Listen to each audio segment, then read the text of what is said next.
Okay, this will be the last one. The rain let up, so I can, I saw George and Jill, two friends of mine, homeless, flying the sign over here. I mean, asking. They're not supposed to do that. I'm going to end this video with being the rain stop. All of these cases, they have not corrected any of it. Any of it. And it's not just a, secretarial error when the prosecutor here in Skirkin, when they're lying, getting witnesses to lie in death penalty cases, capital offense cases.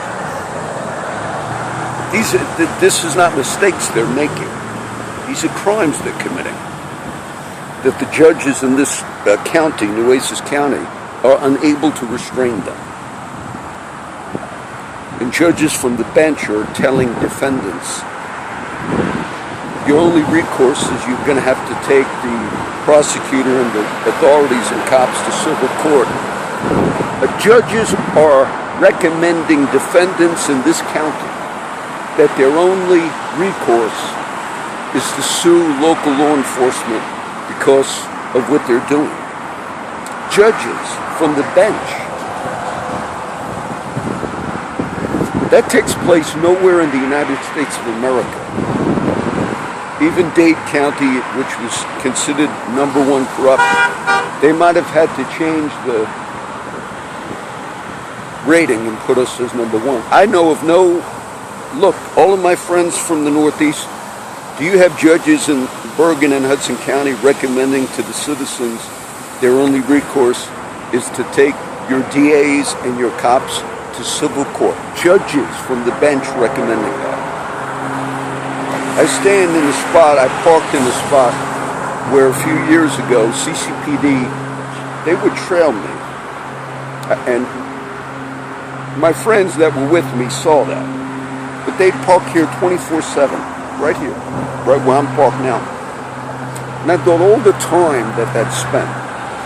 Then I saw a cop on TV saying, when they were asking a few weeks ago or a month back, they said, the homicide rate has gone up dramatically in Corpus Christi and the crime rate and so forth. The robbery yesterday was right there, the courthouse, the credit union. And when they asked the cops, the same one that's always talking in the public, Lieutenant Hooper, they consistently say their policing has nothing to do with the rise in crime. Meaning, whether robberies or murders or shootings increase in Corpus Christi, that has nothing to do with the police department, meaning whether they're doing their job or not. Let me ask you this, Mr. Hooper. When one of your officers spent months here, and also down the street, when a friend of mine who's not far from here was assaulted by a CCPD at Stripes right over there, which you knew about. This is an old case. He was assaulted because he was stopped and they didn't find drug paraphernalia on him. The officer was upset, went home and changed and beat him up on camera. Assaulted him, put him in the hospital. They didn't know it was CCPD officer that did that until later. That's assault and battery. That wasn't an arrest. That was an assault in retaliation because the officer was mad. And then that officer, after that man, who you know who he is. Matter of fact, I heard a recording on his phone. He let me listen to a recording on his phone about a month ago. It was by a federal marshal that called his phone and left a message. I thought that was strange. That you just call citizens. He had no warrant on him. He's out in the public all the time. But he left a message on his phone. And it wasn't a prank, I heard it. But that same friend, after was assaulted, which is a felony by an officer who went and changed into plain clothes to commit the assault, When I found out that was done with the knowledge of the supervisors of CCPD, when I found out they knew about it, boy, I hit the wall. I figured all those stories I heard. It's not the first time. That's a history here. That's a history. And then that officer showed up. My friend was staying here. This was years ago. You've seen this friend on my videos, and I gave his name before. I won't now. And then he showed up here, parked in front of the residence where he was staying with family, where I live in Turtle Cove, and waited a few hours. There were kids in that home that had to go to school. And then they came out, that cop told him, we caught the guy who beat that stuff out of you, which was that officer. We sent him to Port Aransas. And all of this was done with the knowledge of the CCPD. Because the Internal Affairs later told my friend, we promise he will never do that again. And I thought, I know of no department in this country. Now, the time that it took for him to park there or here or what, and then you say, when the case of the kid, there's a guy who killed his girlfriend. We had a couple of women murdered these last few years. And some of those women went to the cops, requested help. And then later they were murdered. And the officer said there was nothing they could do. And I thought, it was not illegal for you to put a squad car in front of that woman's house. Because she said you knew she was in danger and all, but your hands were tied, were very limited. But an officer could commit a felony and show up in a squad car and spend hours threatening the person he assaulted. All that time spent. Why couldn't you change your SOPs and say, the next time a woman reports, I'm at risk of my life, I think my boyfriend's going to kill me, and does it? Multiple cases here in Corpus Christi in the last year. And you consistently say there's nothing we can do about it. How about park in front of her house when you think her life is at risk? Could you do that? You did it with someone that was assaulted by you. And then I continue to hear the response from Lieutenant Hooper, comes on the TV a lot, and says, the crime rate has nothing to do with our policing. So you have 24 homicides, and then you have local judges, not just one, but two, basically saying we cannot stop them. Citizens of Corpus Christi and Oasis County, we cannot stop the criminality within the DA's office, prosecutors, and within law enforcement. And our only advice to the citizens of Corpus Christi and Oasis County is you have to start maybe filing civil charges against local law enforcement. No, in a normal community, those people are removed from their jobs. That's what you do in a normal community. So maybe it was good I stopped at this one. I wasn't ever going to mention the Rosas case. I'll try and add the link when I put all these together.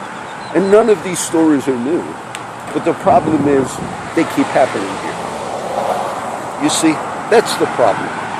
You think after the Luna case, and then the next case, and the Hannah Overton, and then next, and the next, and the Guy time, you think that there would be some law coming to this lawless region.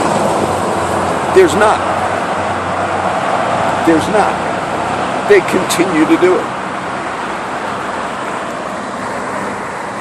And then they say to the public through the media, no, it has nothing to do with our policing. It's not that we have a problem in our CCPD, or it's none of that.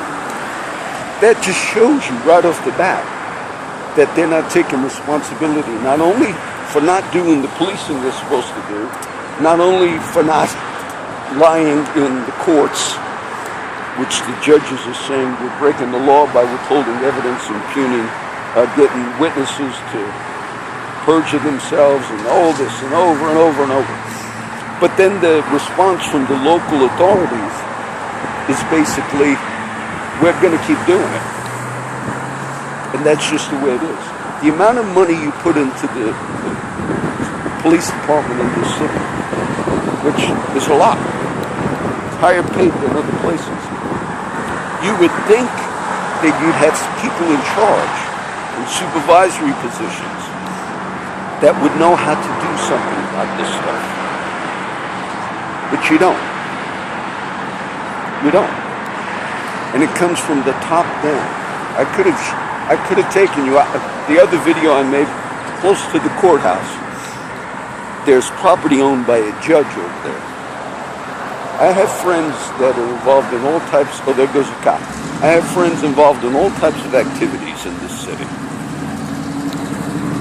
And some of the drugs that are sold to people that you would be astounded that they are regular purchases of them.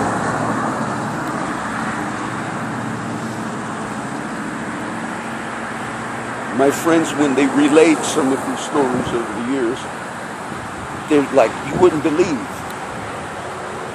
And there's a building, there's a property that's rented, not too far from where you've seen me before, by a judge. They rent it, it's a house. The all types of illegal stuff goes on there. And that's right there where you see me at the courthouse earlier. I don't know of corruption at this level. I believe Nueces County has passed it. It's gone over. The floodwaters has gone over. We'll see what happens about the water case, and they're draining water right now, right there. Because supposedly today they found out the city is liable, and maybe Mayor Nelda, because she was mayor at the time, in 2013, they said they're looking at possible law breaking that went back to that point, because the city was not doing a certain thing about the investigation of backflow. Came out today in the news. They don't have accountability here, is what they don't have. And it's at the highest level. I could see a judge rebuking a lower level prosecutor and saying, oh, we found, in the office here, but he's been rebuking the DA of the city. And it's not a joke. And Guy Tom sits in jail, and they framed that kid. And the way they treat it here is like they get out after work and then they go eat or whatever they're going to do. And then they act like we did it. They don't realize they're using all that as criminals.